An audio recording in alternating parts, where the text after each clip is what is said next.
Hey friends, Randy Jesson here, having a little conversation today with you about the little book of James in the New Testament. Praying for you as you gather, especially prayers for Mark as he is still taking care of some medical things, and for others as they have a chance to be able to kind of expand their horizons and deal with important issues.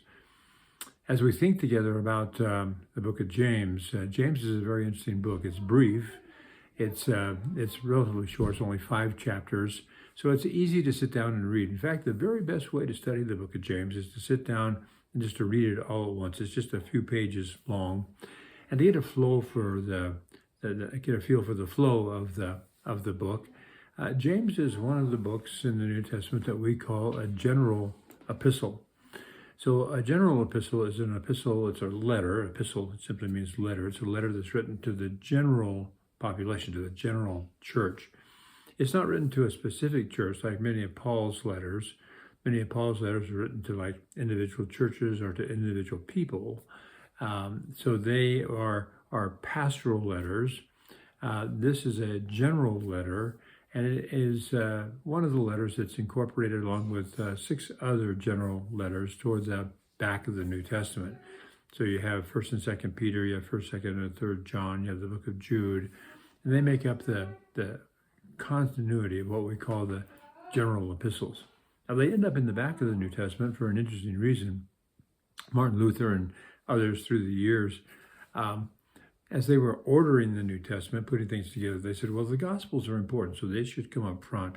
And then the historic work of the book of Acts, that should be right there at the forefront. And then the book of Romans, that's this deep theological book that gives us great understandings of our faith. And then we have the writings of the Apostle Paul, and then we have these general letters that we don't think have extraordinary value. At least that's what Martin Luther thought. And so he sort of tucked them away kind of in the back, kind of as an appendix. So you can imagine what he thought of the book of Revelation, that is at the very end. So a general epistle. We believe that the book of James is written by James, and it can be attributed to a number of people. And if you read a little background, you'll discover that there's some interesting controversy about the authorship. But I believe it's written by James, who is the brother of Jesus. So he's written a very important person who becomes a key leader in the early church. In the book of Acts, you find James recorded, especially in the Acts 15 with the Jerusalem Council, where James is acting as the bishop of the church for that particular region during that particular time. So he has great influence. And he writes with this general flow, talking to the 12 tribes of Israel. That's his audience, the 12 tribes of Israel. Now, the 12 tribes by this time have been dispersed and scattered, and they are scattered all over. And some of them are even beginning to disappear by this time. And so he's writing them with some interesting dynamics. He wants to talk to them about justification, about what it means to be engaged in salvation in a relationship with Jesus. He wants them to talk about faith and works, how faith and works operate together. He talks about the process of healing and wholeness and the body of Christ coming together to make that happen.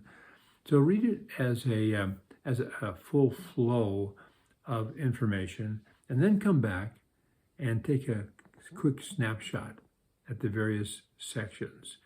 One of the sections that is highlighted is a section about caring for widows and orphans, which is a verse that is in chapter 1 that reminds us that we are called to invest in people who do not have someone to speak on their behalf. So take a look at the book of James. I think you'll enjoy it. I think you'll come to love it, actually. Read it all the way through and come back, take that close snapshot, and see what you think. We'll talk about it in more detail as we come. God bless you as you study.